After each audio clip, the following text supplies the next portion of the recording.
أعوذ بالله من الشيطان الرجيم. بسم الله الرحمن الرحيم. ياسين والقرآن الحكيم، إنك لمن المرسلين على صراط مستقيم، تنزيل العزيز الرحيم، لتنذر قوما ما أنذر آباؤهم فهم غافلون، لقد حق القول على أكثرهم فهم لا يؤمنون. إن جعلنا في أعناقهم أغلالا فهي إلى الأذقان فهم مقمحون، وجعلنا من بين أيديهم سدا ومن خلفهم سدا فأغشيناهم فهم لا يبصرون. وسواء عليهم أأنذرتهم أم لم تنذرهم لا يؤمنون، إنما تنذر من اتبع الذكرى وخشي الرحمن بالغيب فبشره بمغفرة وأجر كريم. إن نحن نحيي الموتى ونكتب ما قدموا وآثارهم وكل شيء أحصيناه في إمام مبين. واضرب لهم مثلا أصحاب القرية إذ جاءها المرسلون إذ أرسلنا إليهم اثنين فكذبوهما فعززنا بثالث فقالوا إنا إليكم مرسلون. قالوا ما أنتم إلا بشر مثلنا وما أنزل الرحمن من شيء إن أنتم إلا تكذبون. قالوا ربنا يعلم إنا إليكم لمرسلون وما علينا إلا البلاغ المبين. قالوا إنا تطيرنا بكم لئن لم تنتهوا لنرجمنكم وليمسنكم منا عذاب عليم. قالوا طائركم معكم أئن ذكرتم بل أنتم قوم مسرفون. وجاء من أقصى المدينة رجلين يسعى قال يا قوم اتبعوا المرسلين اتبعوا من لا يسألكم أجرا وهم مهتدون. وما لي لا أعبد الذي فطرني وإليه ترجعون. أتخذ من دونه آلهة إن يردني الرحمن بضر لا تغني عني شفاعتهم شيئا ولا ينقذون. إني إذا لفي ضلال مبين. إني آمنت بربكم فاسمعون.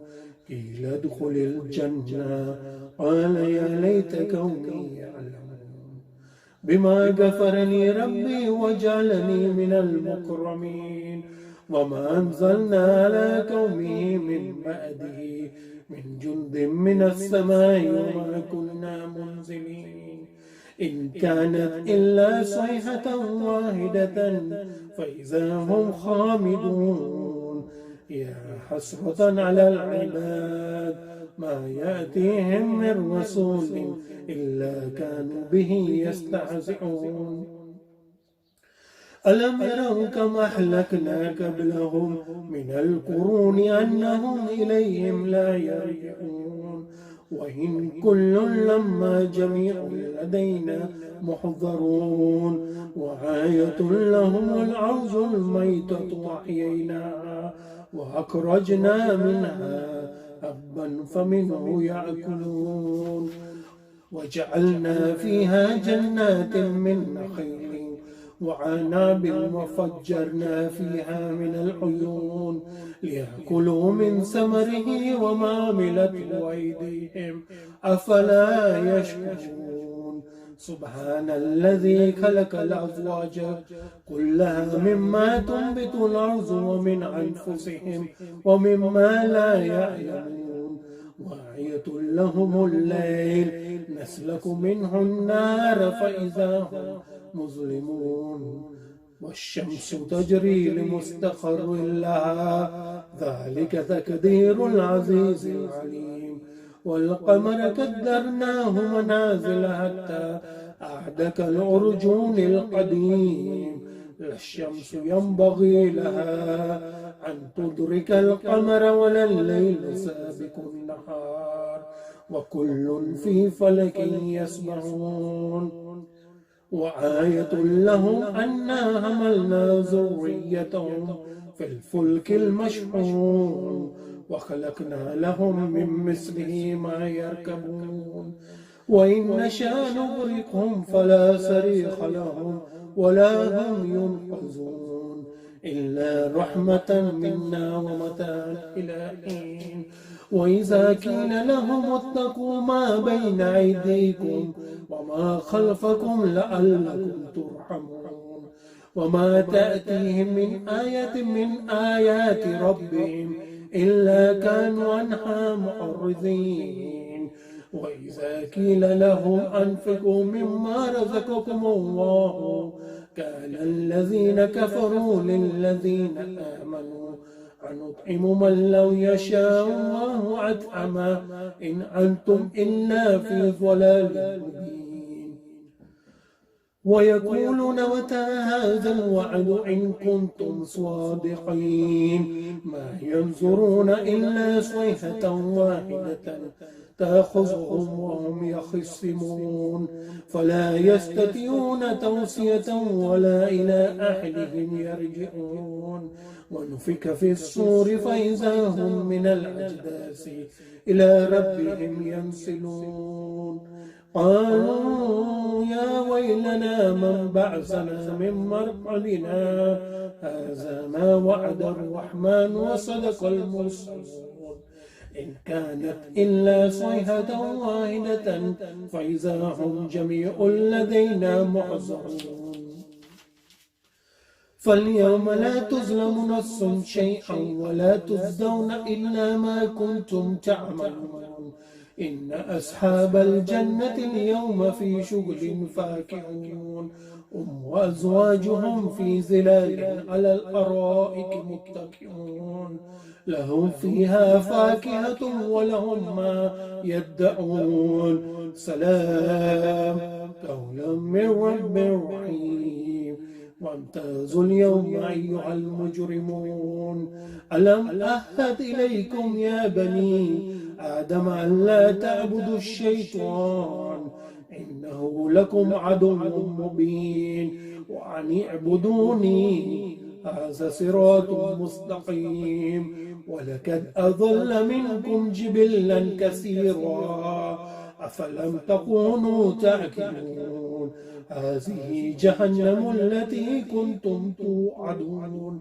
اصلوها اليوم بما كنتم تكفرون اليوم نختم على أفواههم وتكلمنا أيديهم وتشهد أرجلهم بما كانوا يكسبون ولو نشاء لتمسنا على أعينهم فاستبقوا الصراط فأنى يبصرون ولو نشاء لمسكناهم على مكانتهم فما استطاعوا مضيا ولا يرجعون ومن نؤمره ننكسه في الخلق أفلا يعقلون وما علمناه الشعر وما ينبغي له إن هو إلا ذكر وقرآن مبين لينذر من كان حيا ويحق القول على الكافرين أولم يروا أنا خلقنا لهم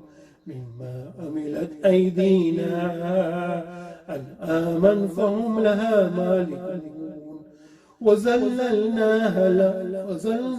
وزللناها لهم فمنها ركوبهم ومنها يأكلون ولهم فيها منافع ومشارب أفلا يشكرون واتخذوا من دون الله آلهة لعلهم ينصرون لا يستطيعون نصرهم وهم لهم جند محضرون فلا يحزنك قولهم إنا نعلم ما يسرون وما يعلنون أولم يرى الإنسان أنا خلقناه من نطفة فإذا هو خصيم مبين وضرب لنا مثلا ونسي خلقه قال من يحيي العظام وهي رميم قل يحييها الذي أنشأها أول مرة وهو بكل خلق عليم الذي جعل لكم من الشجر الأخضر نارا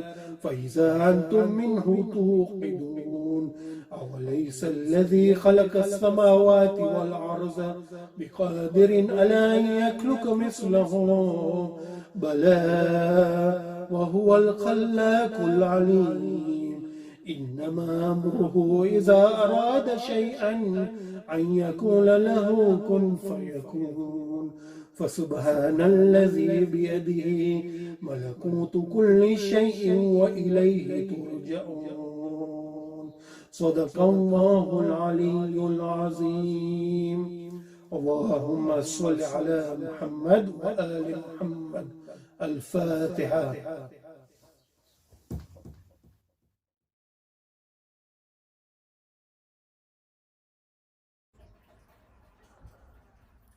اللهم صل على محمد وآل محمد بسم الله الرحمن الرحيم اللهم إني أسألك برحمتك التي وسعت كل شيء وبقوتك التي قهرت بها كل شيء واقزع لها كل شيء وذل لها كل شيء وبجبروتك التي غلبت بها كل شيء وبعزتك التي لا يقوم لها شيء وبعظمتك التي ملأت كل شيء وبسلطانك الذي على كل شيء وبوجهك الباقي بعد فناء كل شيء وبأسمائك التي ملأت أركان كل شيء وبعلمك الذي أحاط بكل شيء وبنور وجهك الذي أزاله كل شيء يا نور يا قدوس يا أول الأولين ويا آخر الآخرين اللهم اغفر لي الذنوب التي تهتك اللسان اللهم اغفر لي الذنوب التي تنزل النكام اللهم اغفر لي الذنوب التي تغير النعم اللهم اغفر لي الذنوب التي تحبس الدعاء اللهم اغفر لي الذنوب التي تنزل البلاء اللهم اغفر لي الذنوب التي تقطع الرجاء اللهم اغفر لي كل ذنب أذنبته وكل خطيئة أخطأتها اللهم إني أتقرب إليك بذكرك واستشفع بك إلى نفسك وأسألك بجودك أن تدنيني من قربك وأن توزعني شكرك وأن تلهمني ذكرك اللهم إني أسألك سؤال خاشعين متذللين خاشعين أن تسامحني وترحمني وتجعلني باسمك راضيا قانعا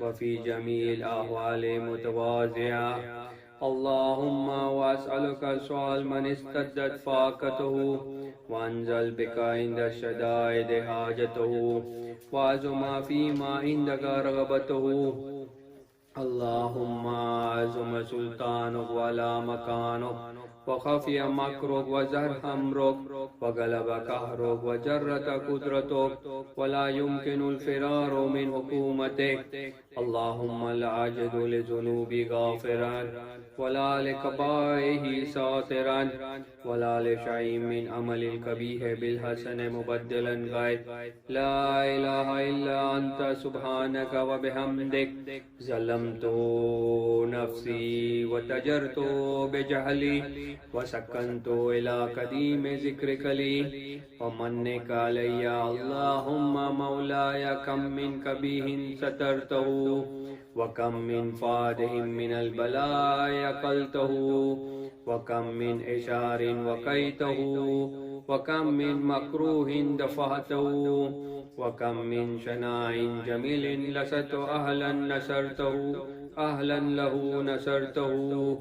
اللهم أعظم بلائي وفرت بسوء حالي واكسرت بأعمالي وقعدت بأغلالي وحبسني عن نفعي بعد عملي وخن الدنيا بغرورها ونفسي بخيانتها ومثالي يا سيدي فأسألك بعزتك أن لا يحجب عنك دعائي سوء عملي وفعالي ولا تخزاني بخفي متلت عليه من شر ولا تعجلني بالعقوبات على ما عملت في خلواتي من سوء فعلي وإساءتي ودوام تفريطي وجهلتي وكثرة شهواتي وغفلتي وكن اللهم بعزتك لي في الأحوال كلها رؤوفا ولي في جميع الأمور عطوفا. إلهي وربي من لي غيرك أسأله كشف ضري وانظر في أمري.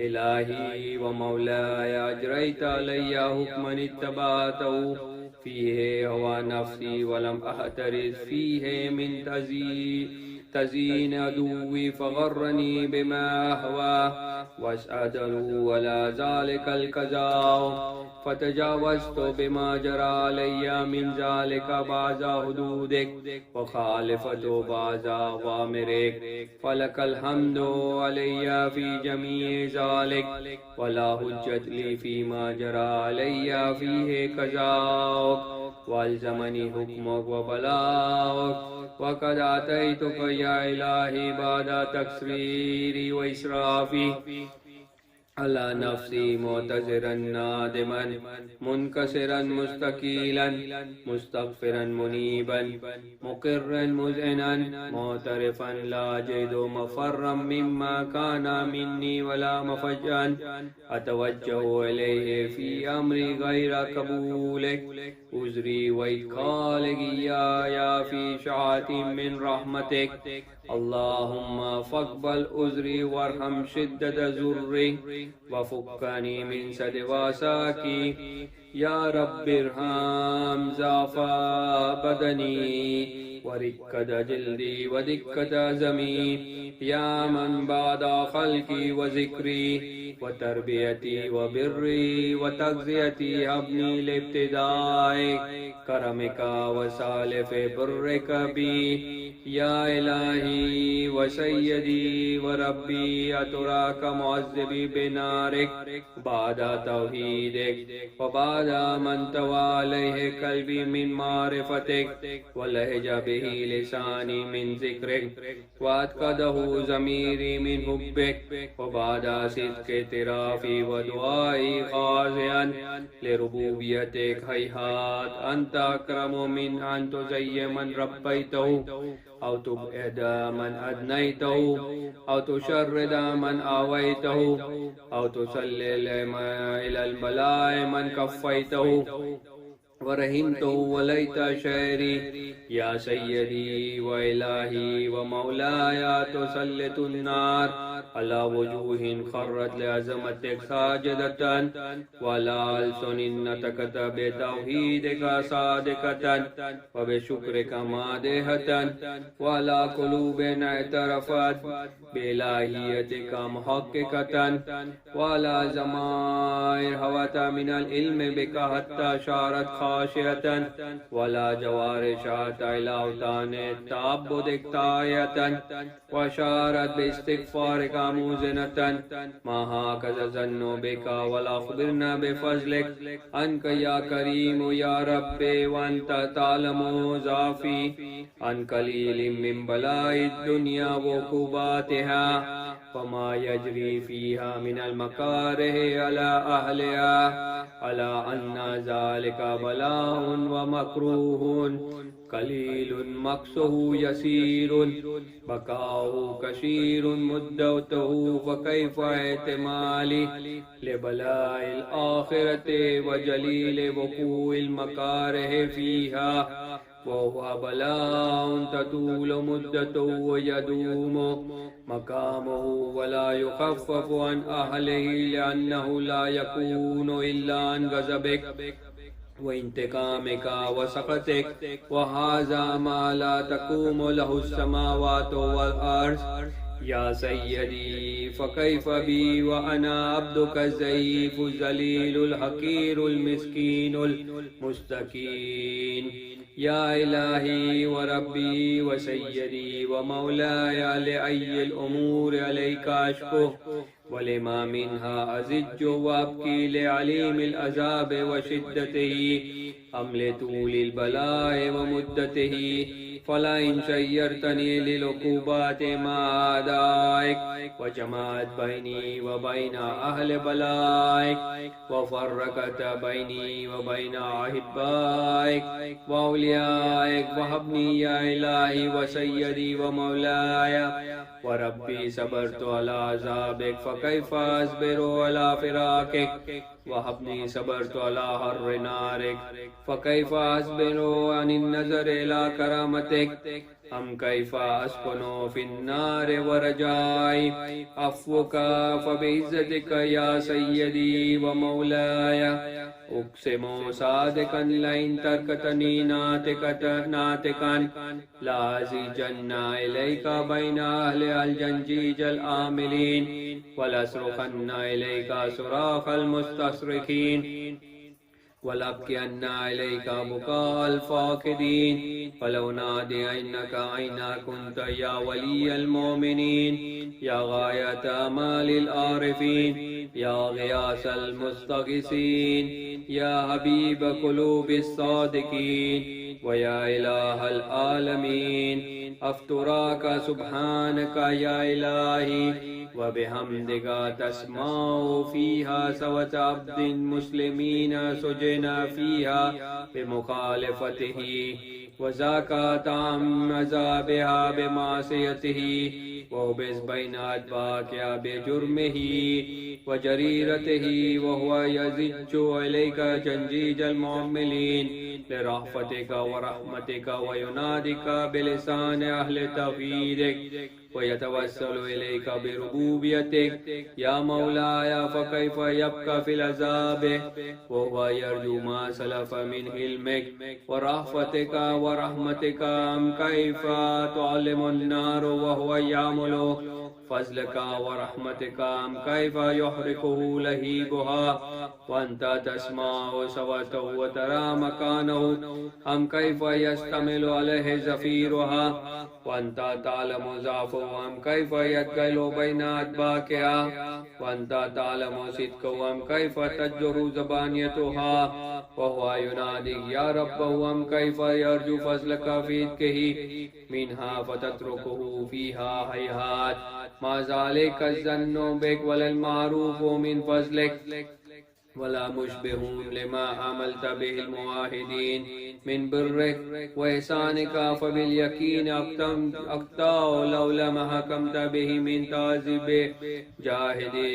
جاهدك وكزيت به من إخلاد معاندك لجلت النار كل بردا وسلاما وما كان لأحد فيها مكرا ولا مقاما لكنك تقدس أسماؤك أقسمت أن تملأها من الكافرين من الجنة والناس أجمعين وأن تخلد فيها المعاندين وأنت جل ثناؤك قلت مبتدئا وتتولت بالإنعام متكرما أفمن كان مؤمنا كمن كان فاسقا لا يستوون إلهي وسيدي فاسألك بالقدرة التي قدرتها وبالكزية التي هتمتها وحكمتها وغلبت من عليه أجريتها أن تهب لي في هذه الليلة وفي هذه الساعة كل جرم أجرمته وكل ذنب أذنبته वकुल्ल कबीहिन अस्सरतुहु वकुल्ल जहलिन अमिलतुहु कतमतुहु औ आलनतुहु अख्फयतुहु औ अज़हरतुहु वकुल्ल शय्यातिन अमरत बिइस्बातिहिल किरामल कातिबीन अल्लज़ीन वकलतहुम बिहिफ्ज़ मा यकूनु मिन्नी वजअलतहुम शहूदन अलैया मा जवारिही वकुन्त अंतर रकीब अलैया मिन वराइहिम वशाहिदा लिमा खाफिया अन्हुम फबिरहमतिका अख्फयतहु फबिफज़लिका सत्तरतहु वअन्तु वफ़्फ़िर हज़्ज़ी मिन कुल्लि खैरिन अंज़लतहु औ इहसानिन फ़ज़्ज़लतहु औ बिर्रिन तंशुरुहु औ रिज़्क़िन तबसुतुहु औ ज़न्बिन तग़फ़िरुहु औ ख़ताइन तस्तुरुहु या इलाही व या रब्बी या रब्बी या रब या इलाही व सय्यदी व मौलाय व मालिक रिक्की या मन बियदी नासियती या लीमन बिज़ुर्रि व मस्कनती या खबीरन बिफ़क्री व फ़ाक़ती या रब्बे या रब्बे या रब अस्अलुका बिहक़्क़िका व क़ुद्सिका व अज़म सिफ़ातिक व अस्माइका अन तजअल औक़ाती फ़िल लैल वन नहार बिज़िक्रिक मामूरतन व बिख़िदमतिका मौसूलतन व आमाली इंदका मक़बूलतन हत्ता तकूना आमाली व औरादी कुल्लुहा विरदन वाहिदन व हाली फ़ी ख़िदमतिका सरमदन या सय्यदी या मन अलैहि मुअव्वली या मन अलैहि शकौत अहवाली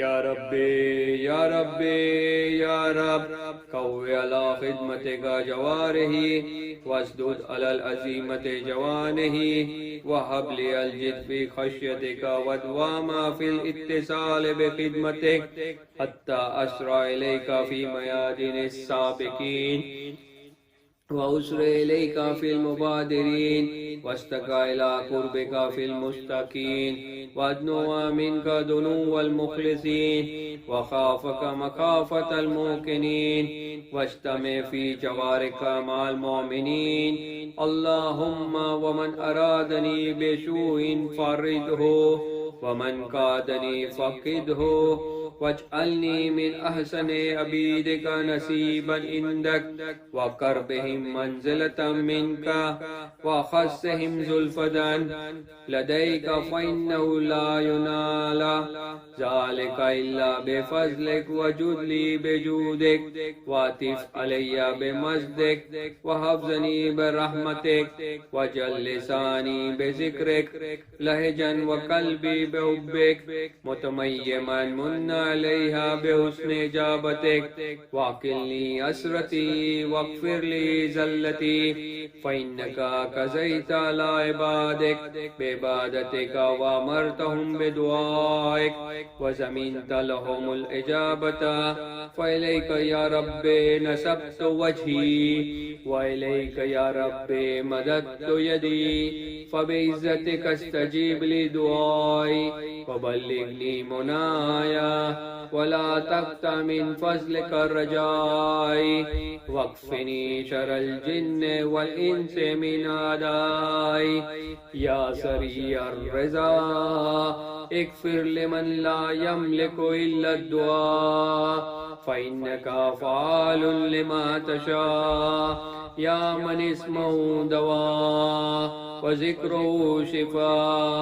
व तातहु गिनन इरहम मन रासु मालिहिर रजा व सिलाहुल बुका या साबिग़न निअम या दाफ़िअन निक़म या नूरल मुस्तवहिशीन फ़िज़्ज़ुल्म या आलिमन ला युअल्लमु सल्लि अला मुहम्मदिन व आलि मुहम्मद वफ़अल बिमा अन्ता अहलु व सल्लल्लाहु अला रसूलिही वल अइम्मतिल मयामीन मिन आलिही व सल्लम तस्लीमन कसीरन कसीरा अल्लाहुम्मा सल्लि अला मुहम्मद व आलि मुहम्मद सूरतुल मुबारकतुल फ़ातिहा।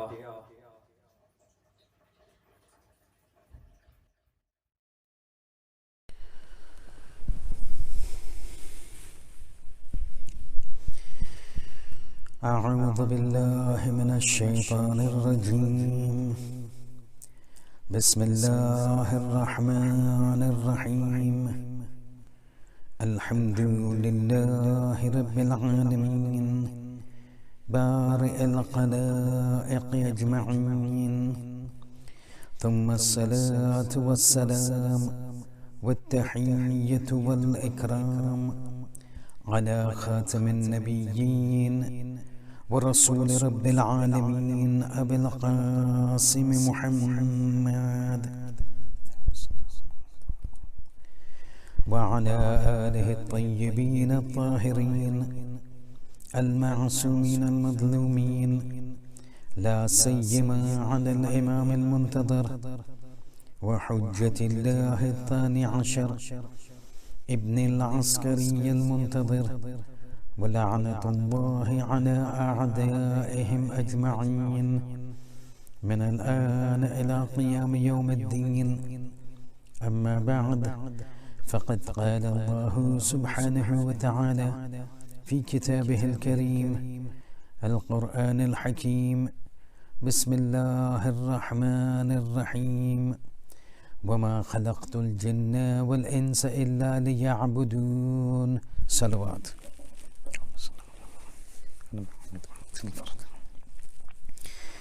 Continuing with our discussion on the concept of ubudiyat and being the abd of God, exhibiting servility, servitude, complete obedience to the wishes and the desire of Allah subhanahu wa ta'ala.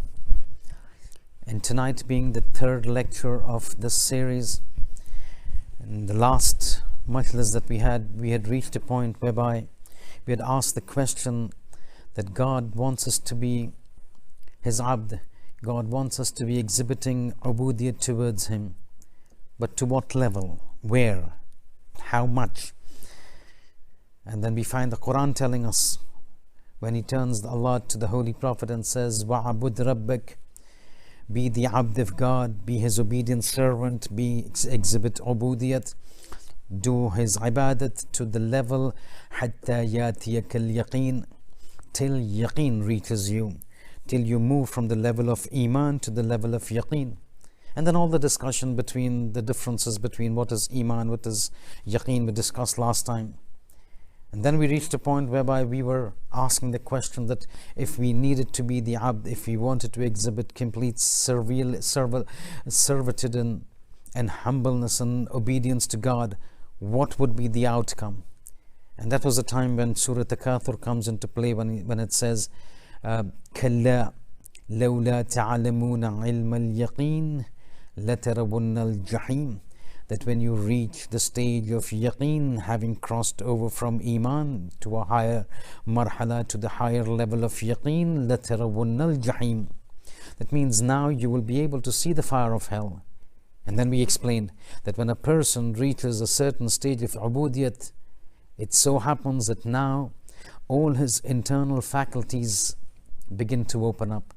What he is unable to witness by means of his physical eyes, the batin eyes is now able to witness. And this is what Quran says, لَوْ تَعْلَمُونَ عِلْمَ الْيَقِينَ, once you reach the state of yaqeen, عِلْمَ الْيَقِينَ لَتَرَوُنَّ الْجَحِيمِ, you will, sitting on the earth, be able to see the fire of hell. What was not visible by the physical eyes is now being visible by the spiritual eye, by the batin eye. And this is where we had reached last time.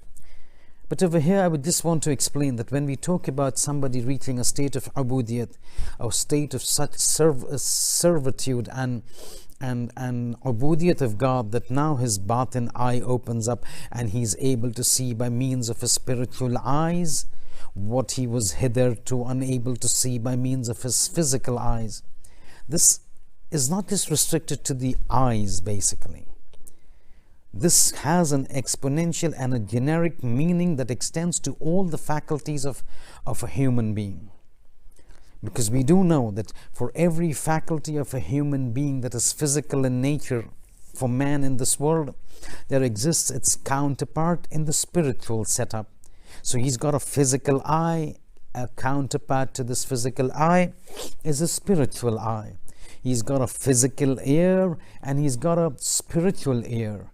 He's got a physical sense of taste and smell and touch, and the counterparts are the spiritual faculties of sense and taste and touch. So whatever faculties is there in the physical domain, their counterparts exist in the spiritual setup.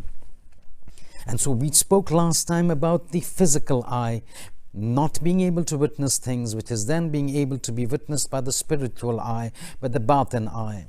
And this even goes for the physical hearing.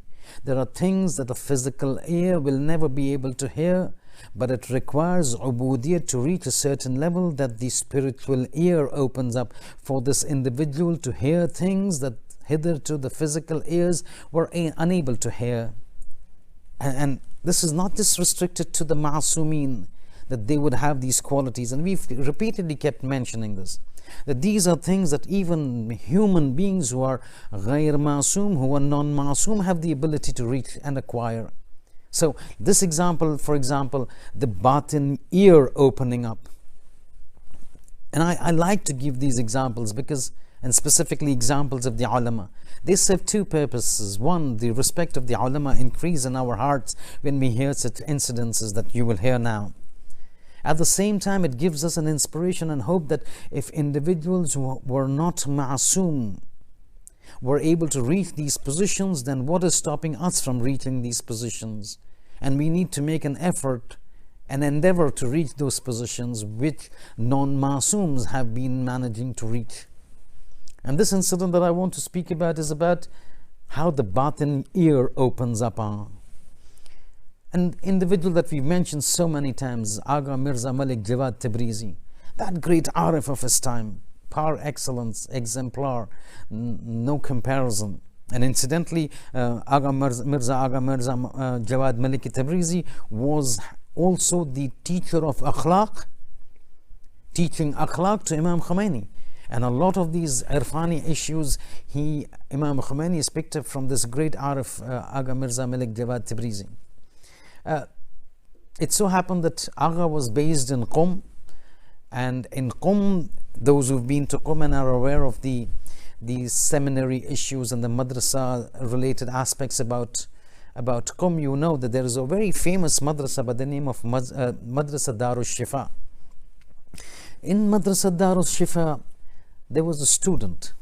And look how we're talking about when a person reaches a state of ubudiyyat, all his faculties, spiritual faculties that are counterparts of the physical faculties open up, and a whole world of spiritual dimension then becomes accessible to this individual.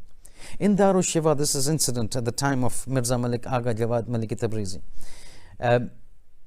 This incident of a student in Darul Shifa, Madrasat Darul Shifa. One of the days, as per his habit, he was reciting Namaz-e-Shab. Now, you do realize Agha Mirza Malik Jawad Tabrizi was a very, very prominent individual in Qum. Very prominent. Everybody would know him, like during the time of Ayatollah Behjat, how people would know Ayatollah Marhum Ayatollah Behjat.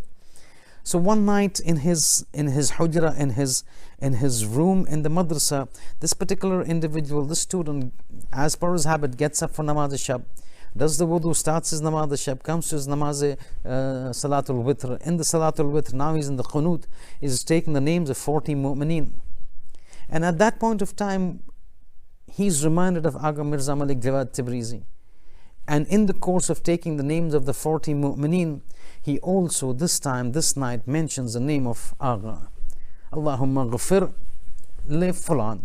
And he mentions amongst the 40 names, one of the names he mentions this night, the name of Agha. But he finishes his kunut, he finishes his Salat al-Layl, Namaz al-Subh, goes off to sleep.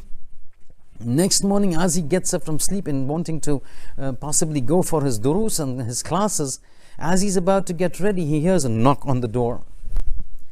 He says, knock on the door, early morning. He opens up the door. Whom does he see? He says, Agha Mirza Malik Jawad Tabrizi standing before him. Agha? Now, to understand what the state would be is that you open the door and see Ayatollah Sistani standing in flesh and blood. I mean, you would be flabbergasted. You would not believe your eyes. You would rub your eyes. What is Agha doing at my doorstep? Same thing happened with this individual. He sees Agha standing in front of him, in front of his door. He says, Agha, salam alaikum, formalities. He's stunned, he's hardly able to speak. Agha Mirza Malik Jawad Tabrizi standing before him, that great Arif, the whole country is talking about, knows about his rank, his positions, his supernatural abilities, and this Agha is now standing at my doorstep. This Talib Ilm cannot understand what is happening. After getting over the initial shock, he says, Agha, you in my place, is there something I can do or something that I've done wrong? He says, Agha says to him, I've come to thank you.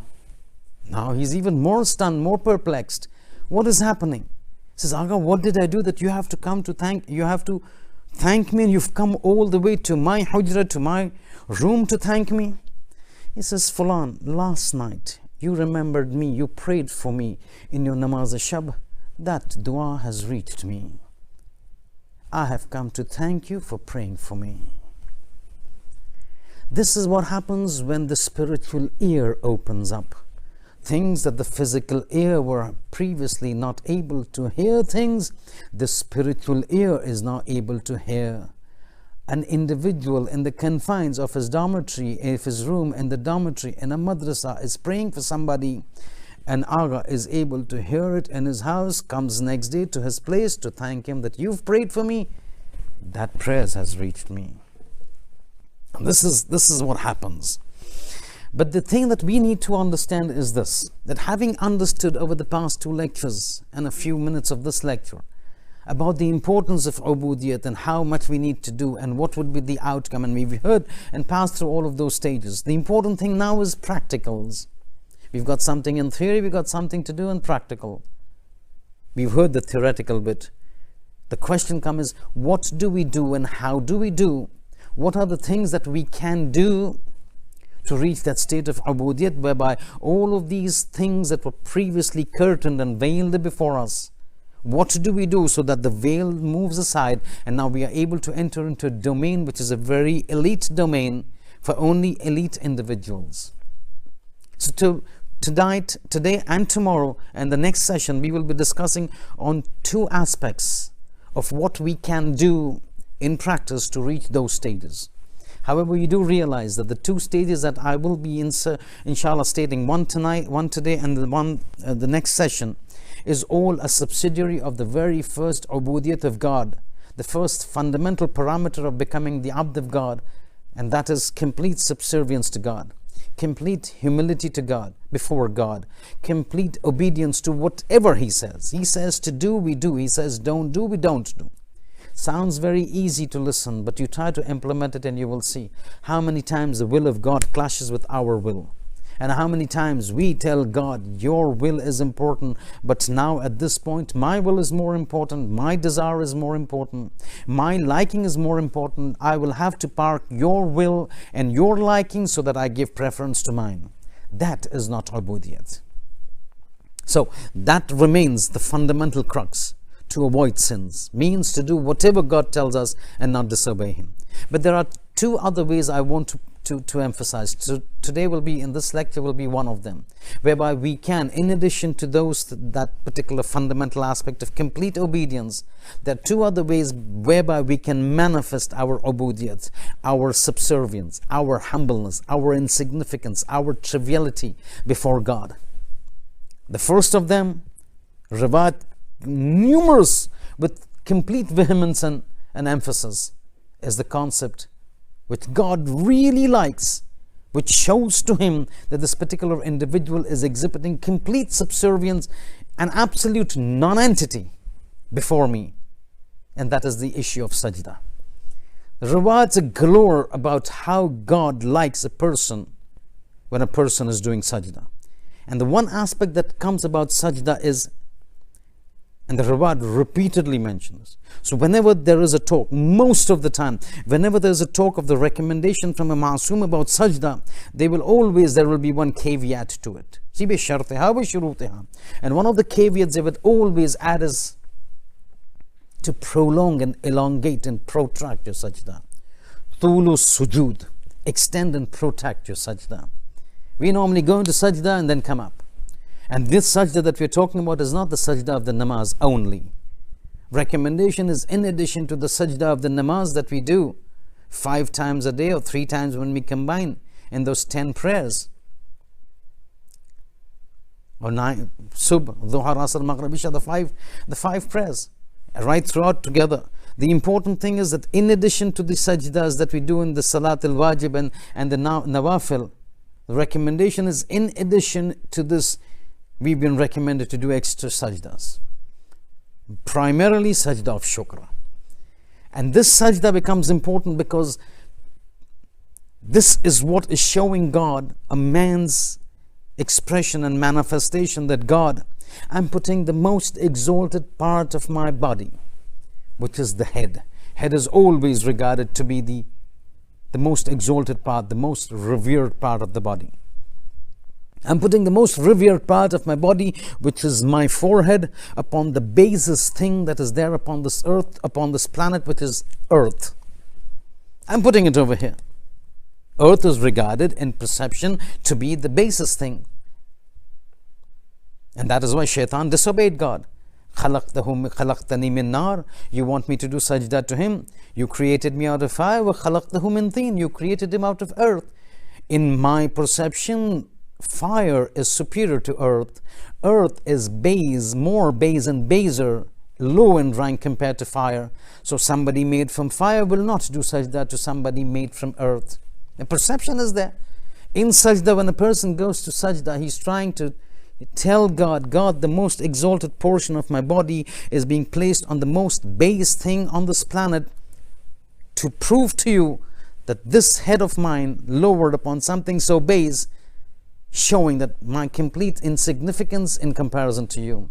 You are everything, I am nothing. And that's why God likes the sajdas. God loves the sajda because it is an absolute manifestation of a person's complete humbleness and insignificance before the might and the glory of Allah subhanahu wa ta'ala. And you've got numerous riwayat. And today I'll just mention a couple of benefits of the sajda and then to explain what kind of sajda that God likes. It'll come. But riwayat tell us there are few benefits of sajda. Numerous benefits, but I'll just pick up a few of them. One of the first things that a sajda does and manifests to God, because to God is a person's humbleness, servility, servitude, complete ubudiyat to before God. And why is this? This is because sajda is the complete antithesis to takabbur. Takabbur, arrogance, haughtiness, kibr, ghurur, pride, complete antithesis to these things is sajda. A person puts his most exalted position on the earth, shows that he's got no kibr, no takabbur, no ghurur, no pride, no arrogance, no haughtiness. And this is what God likes. I want people not to exhibit, because takabbur, riwayat says, is my rida, God says. It is my cloak. Whoever tries to contest me on my cloak and with my cloak, I will put him into the fire of hell. So the antithesis of takabbur is sajda. And this is what God likes. And that is why we've got this tradition which says that from the 6th Imam, Sadiq Ali Muhammad Ja'far ibn Muhammad al-Sadiq alayhi salatu wassalam. See, we've got an open enemy. When you have an enemy who's trying to harm you, what would be your reaction? Your reaction will be twofold. One, the first reaction would be you protect yourself from the evils of that enemy, one. And secondly, if you are able to defeat that enemy, if you're able to inflict harm upon the enemy so as to ward him away, you would do that. So first is you defend yourself, and then secondly, you would want to ward away that enemy, push him away, get him to go away from you. Riwayat, the Quran says your greatest enemy, the most blatant, the most manifest enemy is Iblis, is Shaitan. Innahu lakum aduwwun mubin, Surah Yasin. He's an open enemy of yours. Be careful, Allah Quran says. 6th Imam says, one of the most hurtful and injurious things that harms Shaitan the most is sajda. This is the tradition of the 6th Imam. Imam says one action of Bani Adam that really is hurting and hurtful the maximum hurt it inflicts upon shaitan and iblis is to sajda. And that is why the riwayat says, alaykum bitul ruku'i was sujood. The sixth Imam says, it's incumbent upon you to extend your sajdas and ruku'. And then he explains why should we extend and protract. Normally we say subhanallah, subhanallah, subhanallah, or subhana rabbiyal a'la wa bihamdi. Imam says, when you're able to, in the confines of the house, when there are no limitations or constraints of a jamaat, extend your sajdas. Then he gives a reason. He says, one who extends and protracts and elongates his sajdas, extends it. And the fiqh material, Agha Sistani says, it's preferable that if you're increase in odd numbers. So if you're reciting as dhikr once, then recite it 3 times. If you want to extend it 5 times recitations, 7 times recitations. Anyway, Imam says, the sixth Imam says, when a person prolongs and extends his sajda, hatafa iblis min khalfihi. Iblis calls out from behind him when he watches a person doing sajda and long sajdas. Hatafa iblis min khalfihi. Iblis wails out, shouts out behind him. Faqal, and says, Waylahu. Woe be upon you, curse be upon you. To whom?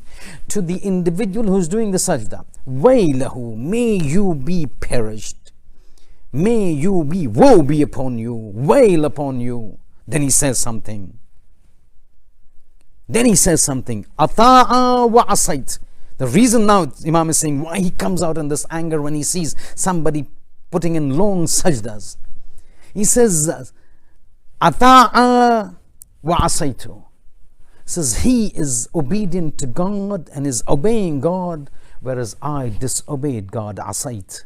I did disobedience of God. Was sajada wa abaytu. And this person is doing sajda, whereas I turned away from God and refused and declined and rejected the orders to do sajda. As a result of it, when he sees somebody, he's reminded of his sajda which he did not do. As a result of it, he was thrown out of the kingdom of God's mercy. As a result of it, for him will remain the fire of hell. He sees this action, remembers his disobedience, and he burns internally. Where have I landed? Where have I landed, and where will this individual by means of his long sajdas go? So one thing with regards to sajdas is, it is presenting before God an antithesis to takabbur which is exhibited by shaitan, as a result of which فَخْرُجْ مِنْهَا فَإِنَّكَ رَجِيمٌ. He was taken out from the paradise. إِنَّكَ رَجِيمٌ. You're the banished one, you're the outcast one, you're the exiled one, out. That's point. Point number 2, Rabat says, and this is very interesting, is that long sajdas and even going into sajda causes one's sins to be forgiven. Now listen to why this becomes important. You will hear so many different amal by means of which the sins get forgiven. But the reason this becomes important is this. And the riwayat goes like this. Man sajada sajdatan liyashkura ni'matan. Whoever goes into sajda to give his thanks to God for a ni'mat that God has given. And you know Imam Sajjad, every good news that he would receive, every ni'mat that he would receive, every ni'mat that he would remember of God that he had received in the past and it's now he's reminiscing, he would go into sajda. He would go into sajda. Sajjad, many sajdas. Rawat says, Man sajada sajdatan liyashkura ni'matan. Whoever goes into sajda, one sajda, for the sake of thanking God for a ni'mat that God has given to him. Now look at what God says, what the Rawat says. It says we are talking about now going into sajda and going into sajda. The Rawat says when a person does this, God gives him 10 hasana. Fair enough. Gives him 10 rewards. There are numerous acts of worship that if a person does, he gets 10 rewards. Not a problem. It's the second part. And the Rawat says God will forgive him وَيَغْفِرُ لَهُ, and it will be forgiven for him what? الْخَتَايَاتٍ عِدَامٍ. Forgive him. 10 sins will be forgiven. That's mentioned. 10 sins will be forgiven. Khatayat means sins, lapses. But there's one word that makes this particular hadith and this particular action differ from the other. While the other riwayat for other acts will tell you, you'll get 10 acts of goodness for one this deed and 10 sins will be forgiven, it's very rare that you find this particular idam word coming in the sake of forgiveness for a particular action. So while other actions you have 10 sins forgiven, the specificity of this particular action is, Riwayat tells us, if a person goes into sajda for shukr, for a ni'mat given to him by God, not only God gives him 10 rewards and 10 hasanat, but at the same time 10 sins are forgiven, not ordinary sins, not small sins, khatayatin idam, big sins.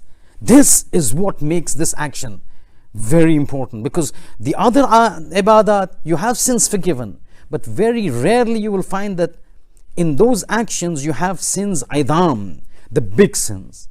For the forgiveness of big sins, you need to do big actions of seeking forgiveness.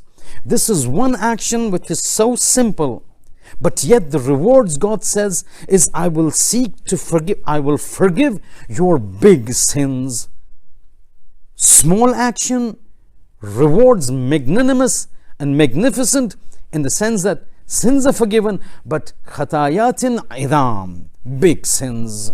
And this is what makes the sajda very, very important. A simple act, but able to forgive big sins, as opposed to other acts whereby you need to do big deeds, exert yourself more to get the gunah kabira and the big sins to be forgiven. Over here, simple act, small act brings about the result of forgiveness of big sins. So this is point number 2 with respect to sajda.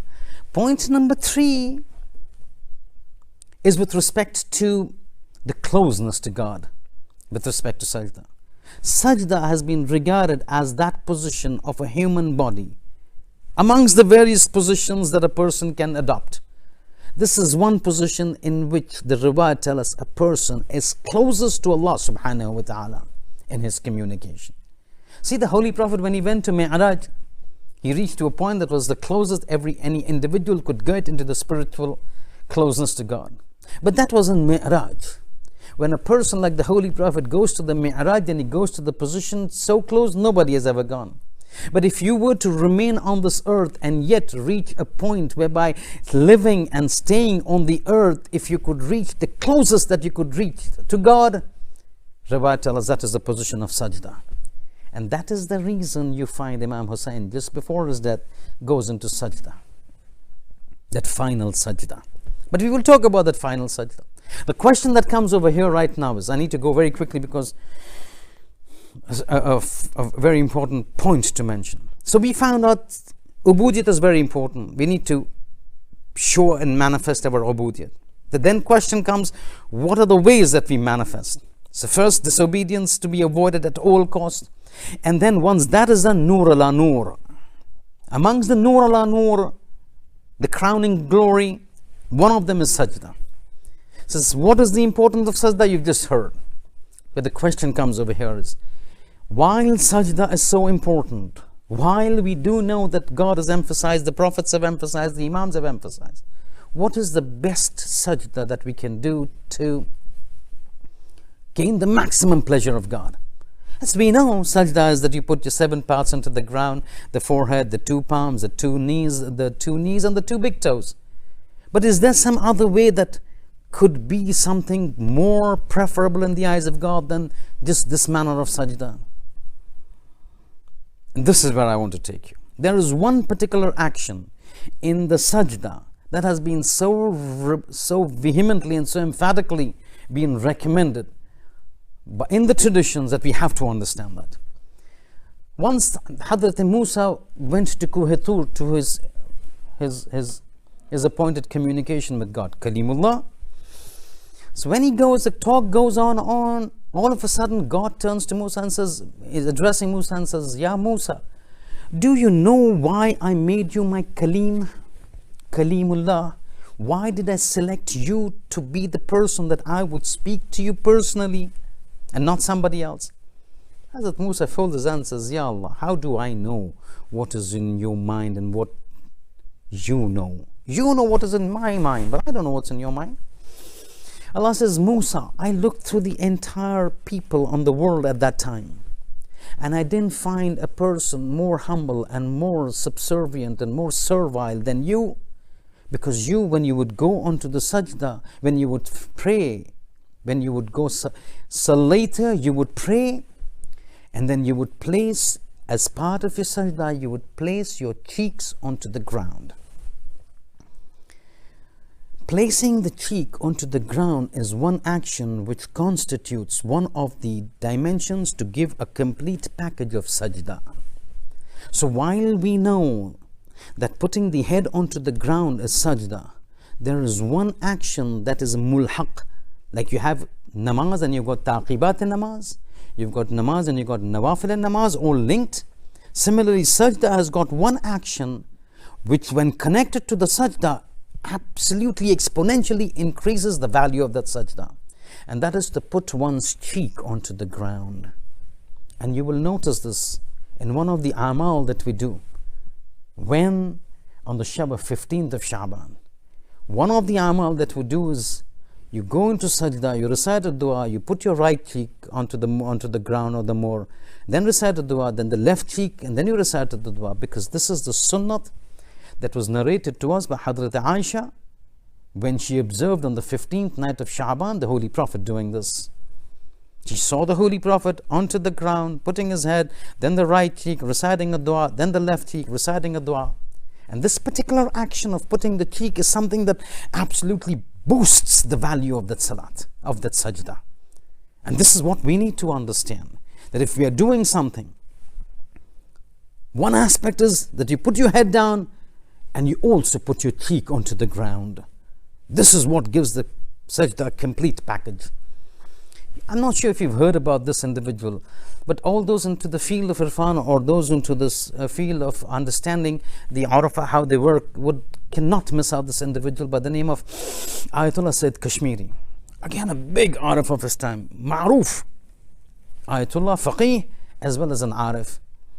One day people see him. So he would, after his prayers, that was his da'ab, that was his norm. After his prayers, he would put his head onto the moor, recite something, then he would turn and put his right cheek onto the ground, onto the moor, recite something, then he would put his left cheek onto the moor and recite something. So somebody comes and says, in Chivas, what kind of sajda is this? What kind of sajda are you doing? First you're putting your head onto the ground, then you're putting your cheek, then your right cheek, then you're putting your left cheek. You're reciting something in all of these sajdas, and each of the recitation that you're doing is 3 times. I will tell you what that recitation is, because we need to practically implement on. What is this sajda? We thought was just put your head onto the ground, 7 parts onto the ground, that's it. But what kind of sajda is this? Head, your first forehead, then right cheek, then the left cheek, and in each of these you're reciting a zikr, a separate zikr 3 times. Aga turns to that individual and says, you know how Ibrahim became Khalilur Rahman and Khalilullah? You know why Allah selected Ibrahim to become his Khalil? He says, no. He says, because of this sajda that I am doing, because of this sajda that Ibrahim used to do, Allah liked the sajda so much that He's telling Ibrahim, because of this kind of sajda that you do, I'm so happy and pleased with you that I'm making you my Khalil. Ibrahim became Khalilullah because of this sajda. Now the person has, well, all right, if that is the case, then that means this is amazing. So what do you recite? And he says, when I go into the sajda, and this is what Mujtahideen and Maraji do. This is not just the case of Ayatollah Kashmiri. If Ayatollah Sayyid Kashmiri would do it, and if he says this is what made Ibrahim Khalilullah, then understand this is what it is. And taking note from what Sayyid Kashmiri said, ulama do this. What? Says after his prayers, he would go into sajda. 3 times he would recite Alhamdulillah, Alhamdulillah, Alhamdulillah. Then he would put his right cheek onto the moor and onto the ground, and he would recite 3 times Shukran Lillah, Shukran Lillah, Shukran Lillah. Then he would turn his face and put his left cheek onto the ground and onto the moor, and 3 times he would recite Astaghfirullah, Astaghfirullah, अस्तगफिरुल्लाह। देखिए ये नुस्खे हैं हमारे पास, ये जो है prescription है हमारे पास हमारे उलमा के, कि जो अपनी जेब से तो नहीं निकाले, लेकिन उनका मकाम इस तरह था, वो अहले बैत के नज़दीक इतने ग्रामी थे, इतने रिस्पेक्टेड एस्टीम थे कि मासूमीन आके उनको बता के गए, ये खुद अपनी जेब से तो नहीं निकालते। यकीनन जो है किसी मासूम में से एक मासूम ने आके उनको तलकीन की होगी कि सैयद कश्मीरी तुम्हें अगर जो कोई मकाम हासिल करना है तो यह सजदा करो, क्योंकि इन सजदों की वजह से, इस किस्म के सजदों की वजह से जो है इंसान अपने मर्तबे को बाला ले जाता है। और हम जो है वो पैरव का मानते तो हैं उनको, लेकिन उनकी नहीं मानते। यानी क्या? यानी मासूमीन और इमामों को मानते हैं हम, ये हमारा इमाम है, लेकिन उनकी नहीं मानते, उनकी बात नहीं मानते। बस हमारा जबान पर तक रह जाता है कि हम उनको मानते हैं, लेकिन उनके सिफारिशात पर अमल नहीं करते। अब कितनी मरतबा हमने नुस्खे को बयान किया और पता चला कि जो है वो कहते बाबा ये तो बहुत बड़े लंबे नुस्खे हैं, तो बहुत ज़्यादा लंबे और तूलानी चीज़ है, हम इसको नहीं कर सकते। खूब अगर तो तूलानी चीज़ को आप अंजाम ना दीजिएगा तो कहीं पहुँचेगा पर नहीं, जहाँ है वहीं रहिएगा। कहीं मकाम पर पहुँचना है तो कुछ मेहनत तो करनी होगी, कुछ जहमत तो करनी होगी। बस ऐसे बैठे बैठे तो नहीं होता। ये ऐसे बैठे बैठे तो जो है वो मराजे व इज़ाम जो है वो औरफा तो नहीं बनते। ऐसे बैठे बैठे तो सैयद जमालुद्दीन गुलफैगानी और आयतुल्लाह बहजत तो नहीं बनते। ऐसे बैठे बैठे तो जो है वो सैयद कश्मीरी और आयतुल्लाह नखोद की तो नहीं बनते। जहमत करनी पड़ती है, हमें मकाम भी हासिल करना, जहमत भी नहीं करनी। We want to get that position without working, ऐसे तो नहीं होता ना। लेकिन मसला ये कि ये जो मकाम हमें सीख हमें इस बात की है कि अगर जो हमें पता चला कि उबूदियत का जो है वो तकाजा, उबूदियत की ताकीद इतनी की गई और उबूदियत इस तरह हो कि फिर इंसान जो है वो इस मंजिल पर पहुंचे कि दुनिया में बैठे बैठे जो आखिरत के मंजर और नज़ारे को देख सके, और वो हासिल करने के लिए अगर जो हमें थोड़ी जहमत करनी हो तो मुझे नहीं लगता कि ये कोई बड़ी बात है।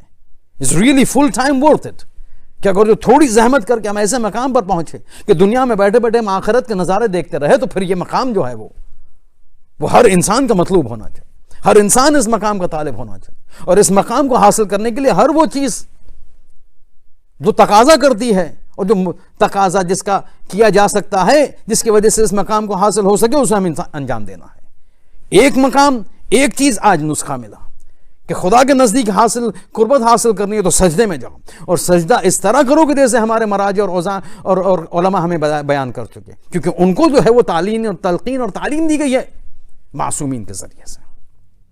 लेकिन अज़ादार हुसैन, मौला हुसैन के मातम करने वाले, एक ये तमाम लोगों के सजदे एक तरफ, और एक तरफ हुसैन इब्न अली का आखिरी सजदा।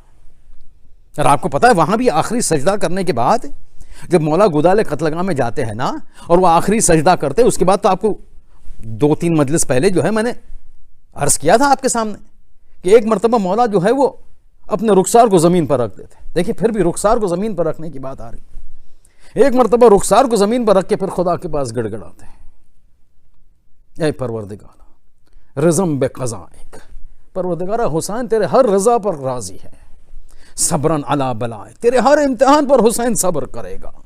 क्यों? ला माबूद सिवा, परवरदिगार तेरे सिवाय कोई माबूद नहीं है। या ग़ियातल मुस्तग़ीथीन, ऐ मदद करने वालों के मददगार। वहाँ भी मौला हुसैन जो अपने रुखसार को ज़मीन पर रखते हैं, आखिरी सजदा अंजाम देते हैं, फिर रुखसार को ज़मीन पर रखते हैं, फिर खुदा के पास जो है राज़ो नियाज शुरू करते हैं। एक वहाँ सजदा हुसैन इब्न अली का, कहाँ वो सजदा और कहाँ हमारा सजदा। लेकिन इंशाल्लाह उस सजदे के सदक़े में खुदा हमारे सजदों को कबूल फरमा और हमें जो है जन्नत नसीब करे, जवारे हुसैन जो है में अता फरमाए। लेकिन अज़ादारों, ये सजदा जो है और ये मकाम हुसैन को मिला जो है, इस हुसैन को मकाम मिलने से पहले जो हुसैन ने कुर्बानियाँ दी है और जो परेशानियाँ और मजलूमियत उठाई है, उसका एक नज़ारा सुन लीजिए, एक मंजर सुन लीजिए। कब का वाक़या है ये? वो वाक़या है कि जब हुसैन इब्न अली बस आखिरी अलविदा करके जो है वो मख्तल की तरफ जा रहे थे। और आपको पता है ना कि किस तरह हुआ। अरे जो है वो बीबियाँ 2 कतार बना के खड़ी हो गई, और जिस तरह जो है हमारे हिंदुस्तान पाकिस्तान में और जैसा कल्चर है, रवाज है, हमारा रस्म है कि जनाजे को जो है वो 2 कतार के दरमियान ले जाते हैं। लेकिन वो कतार के दरमियान जो जनाजे को ले जाते हैं, इंसान जब मर जाता है तब ले जाते हैं। यहाँ जो है मेरा मौला जिंदा जिंदा जो है वो 2 कतार के बीच में जो है वो जा रहा है, जैसे कि जिंदा लाश चली जा रही है अपनी मौत की तरफ। एक मर्तबा जो है सभी को खुदा हाफिज कर चुके, एक मर्तबा जुलजना पर बैठे। फिर वो जनाब सकीना का वाक़ा तो आप जानते हैं, उसे तो मुझे नहीं पढ़ना, उसे मुझे जो है वो नहीं पढ़ना यहाँ। लेकिन एक मर्तबा जब जनाब सकीना ने जो है वो जुलजना के पैरों से लिपट गई, एक मर्तबा इमाम हुसैन नीचे उतरते, जनाब सकीना को अपने आगोश में लेते, और फिर एक मर्तबा जो है वो जनाब सकीना एक सवाल पूछती है, अजीब सवाल है। देखिए 3-4 साल बच्ची है, जैसे बाबा ने हाथ में लिया, एक मर्तबा जनाब सकीना एक सवाल करती है, बाबा अस्तस्लमत लिल मौत, ए बाबा क्या आप मौत के सामने तस्लीम हो चुके, यानी क्या आपने जो है वो अपने ऊपर ले चुके कि अब जो है आपको दुनिया से जाना ही है। एक बाप अपनी 3-4 साल बेटी की जबान से ये सुने, आप सोचिए इमाम हुसैन के दिल पर क्या गुजर रही होगी। अरे जनाब इमाम हुसैन किस तरह बताए जनाब सकीना से कि ऐ बेटी, तेरा बाप अब जिंदा रहने के लिए जो है जो ख्वाहिश नहीं रखता, सब चले गए, हत्ता शीश माह मेरा बाकी ना रहा, अब मेरे हुसैन को दुनिया में जो है नहीं रहना।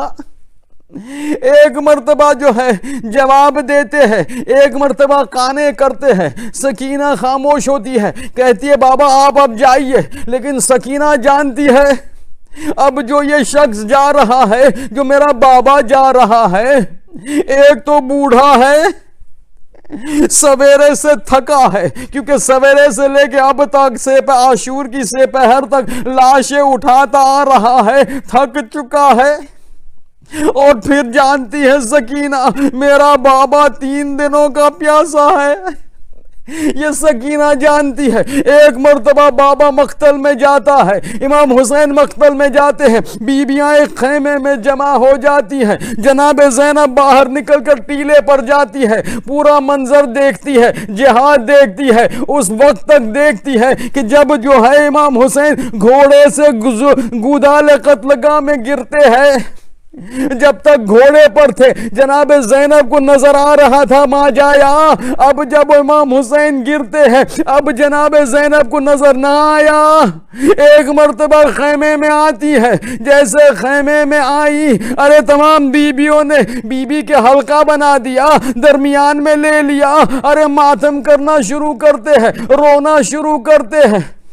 बस ये रोना चालू था, ये रोना जो है वो हो रहा था कि एक मर्तबा एक घोड़े के हिनहिनाने की आवाज आई, अरे जुलजना की आवाज।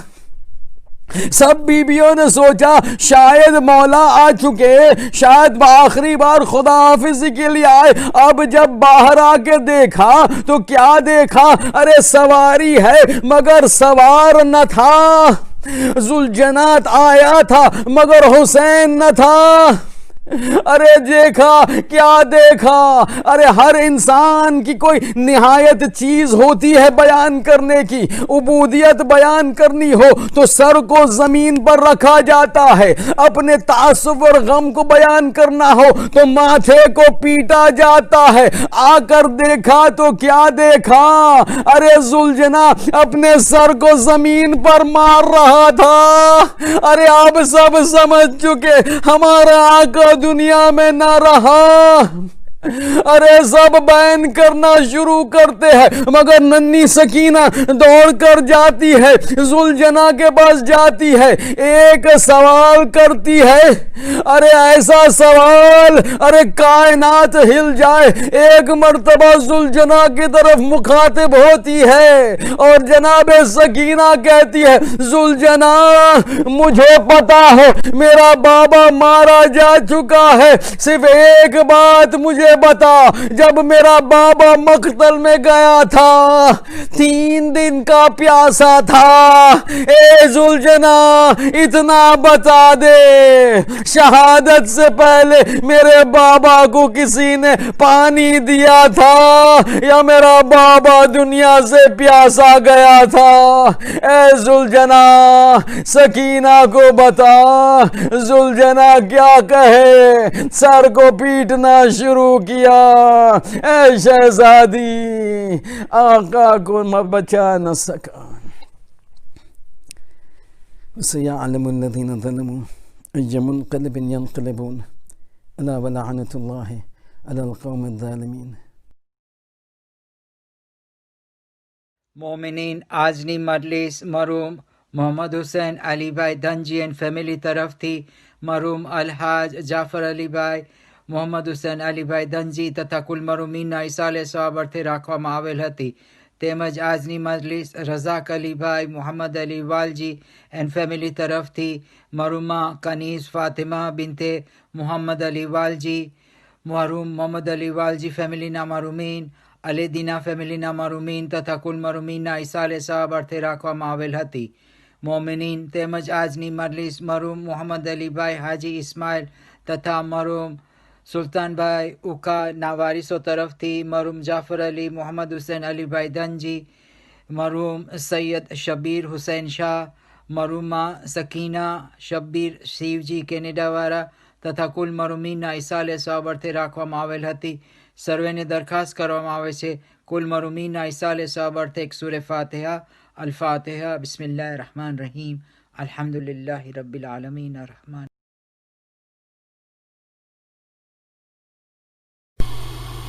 أعوذ بالله من الشيطان الرجيم. بسم الله الرحمن الرحيم. اللهم صل على محمد وآل محمد. السلام عليك يا رسول الله. السلام عليك يا نبي الله. السلام عليك يا خاتم الأنبياء والمرسلين. السلام عليك يا أمير المؤمنين. السلام عليك يا فاطمة الزهراء سيدة نساء العالمين. السلام عليك يا حسن المجتبى. السلام عليكم يا أئمة المخير. السلام عليك يا أبا عبد الله ورحمة الله وبركاته. السلام عليك يا وارث آدم وصفة الله. السلام عليك يا وارث نوح ونبي الله. السلام عليك يا وارث إبراهيم ونبي الله. السلام عليك يا وارث موسى كليم الله. السلام عليك يا وارث عيسى روح الله. السلام عليك يا وارث محمد حبيب الله. السلام عليك يا وارث أمير المؤمنين ولي الله. السلام عليك يا ابن محمد المصطفى. السلام عليك يا ابن علي المصطفى. السلام عليك يا ابن فاطمة الزهراء. السلام عليك يا ابن خديجة الكبرى. السلام عليك يا ثار الله وابن ثاره والوتر الموتور. أشهد أنك قد أقمت الصلاة وآتيت الزكاة وأمرت بالمعروف ونهيت عن المنكر وأطعت الله ورسوله حتى أتاك اليقين. فلعن الله أمة قتلتك ولعن الله أمة ظلمتك ولعن الله أمة سمعت بذلك فرضيت به. يا مولاي يا أبا عبد الله أشهد أنك كنت نورا في الإسلام الشامخة والأرحام المطهرة لم تنجسك الجاهلية بأنجاسها ولم تلبسك بمكرهما في ثيابها. وأشهد أنك من معاين الدين وكان المؤمنين.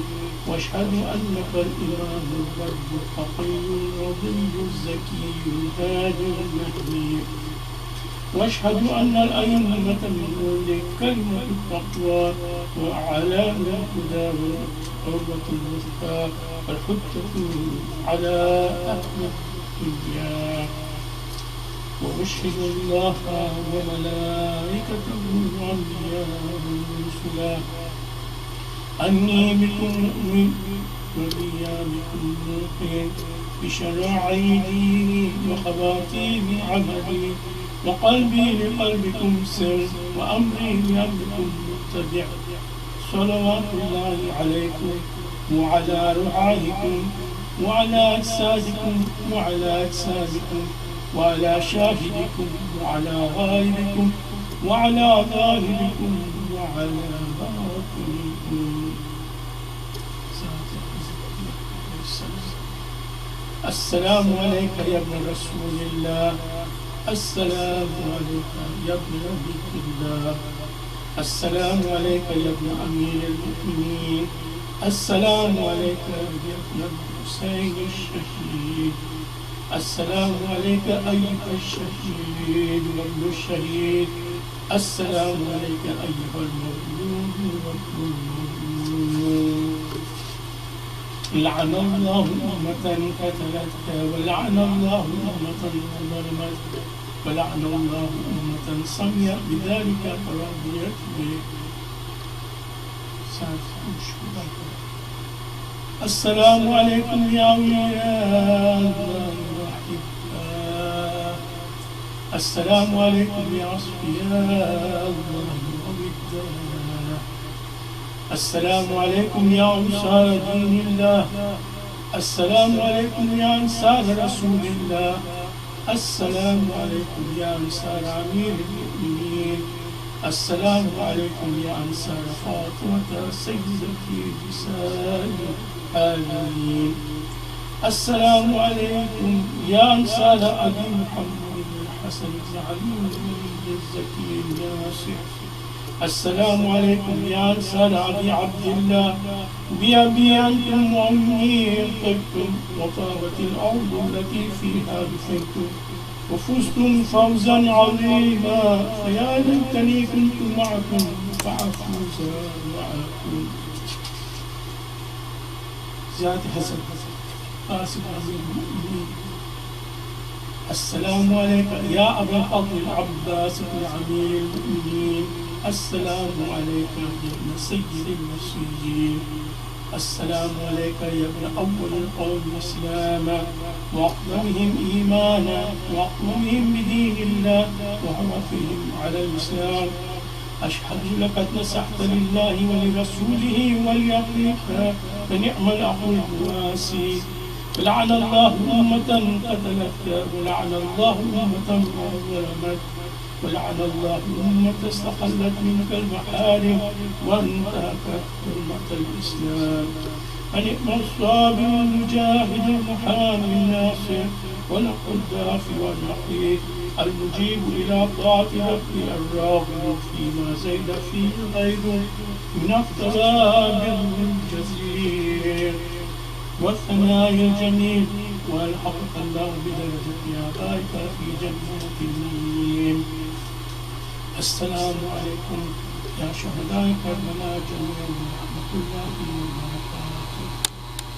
السلام عليك يا علي بن الحسين زين العابدين، السلام عليك يا محمد بن محمد، السلام عليك يا جعفر بن الصادق، السلام على موسى بن جعفر القاضي، السلام على علي بن موسى الرضا، السلام على محمد بن علي القتل الجمال، السلام على علي بن محمد بن هادي، السلام على حسن بن علي الزكي الأسكري، السلام على حجة بن حسن القائم والبهتي، السلام عليكم يا مولانا يا صاحب رسول الزمان، السلام عليكم يا خليفة الرحمن، السلام عليك يا شريف القرآن، السلام عليك يا إمام الناس والجان. أرجو الله تعالى فرجك وسهزا مخرجك وجعلنا من أنصارك وأعوانك وشيرتك. السلام عليكم يا أهل بيت النبوة جميعا ورحمة الله وبركاته. اللهم كن لوليك الحجة بن الحسن صلواتك عليه وعلى آبائه في هذه الساعة وفي كل ساعة وليا وحافظا وقائدا وناصرا ودليلا وعينا حتى تسكنه أرضك طوعا وتمتعه فيها طويلا برحمتك يا أرحم الراحمين. إلى أرواح المؤمنين والمؤمنات رحم الله سورة الفاتحة مع الصلوات. मोमिनीन આજની મજલિસ મરહૂમ મોહમ્મદ હુસૈન અલીભાઈ ધનજી એન્ડ ફેમિલી તરફથી મરહૂમ અલહાજ જાફર અલીભાઈ મોહમ્મદ હુસૈન અલીભાઈ ધનજી તથા કુલ મરહૂમીનના ઈસાલે સવાબ અર્થે રાખવામાં આવેલ હતી. તેમજ આજની મજલિસ રઝાક અલીભાઈ મોહમ્મદ અલી વાલજી એન્ડ ફેમિલી તરફથી મરહૂમા કનીઝ ફાતિમા બિનતે મોહમ્મદ અલી વાલજી, મરહૂમ મોહમ્મદ અલી વાલજી ફેમિલીના મરહૂમીન, અલીદીના ફેમિલીના મરહૂમીન તથા કુલ મરહૂમીનના ઈસાલે સવાબ અર્થે રાખવામાં આવેલ હતી.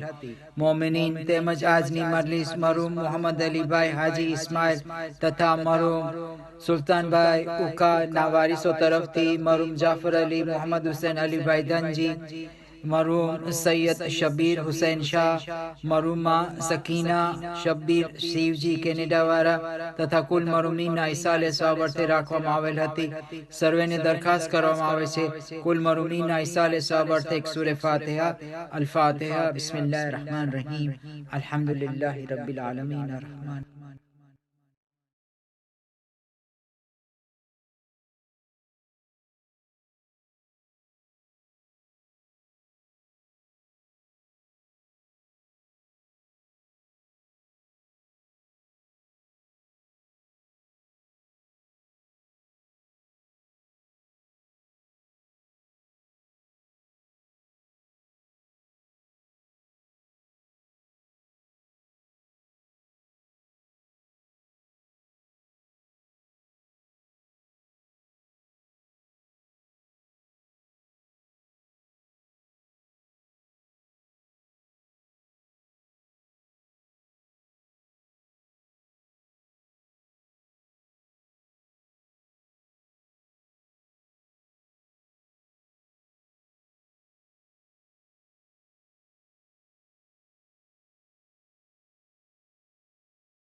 الشيطان الرجيم. بسم الله الرحمن الرحيم. إن الله وملائكته يصلون على النبي يا أيها الذين آمنوا صلوا عليه وسلموا تسليما.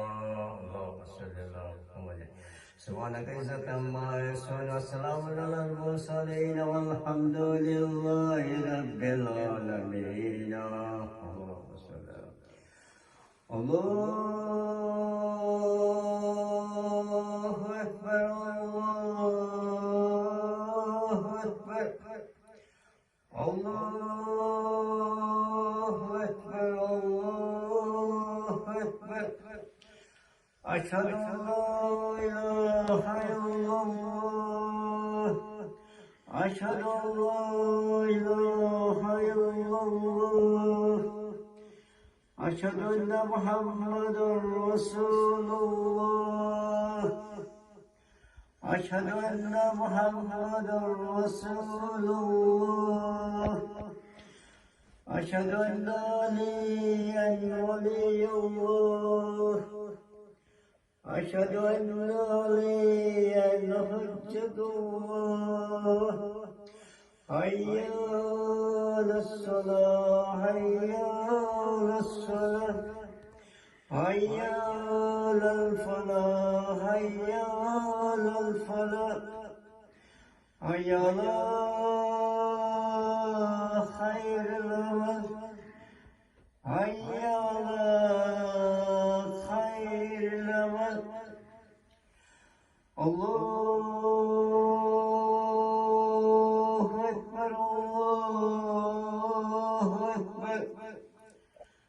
لا إله إلا الله. لا إله إلا الله. اللهم صل على محمد وآل محمد. بسم الله الرحمن الرحيم.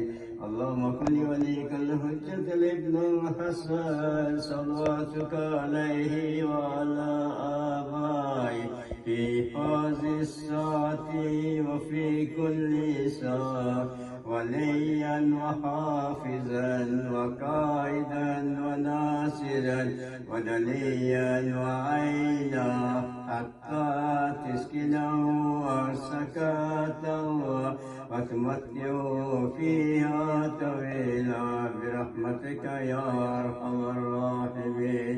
اللهم صل على محمد.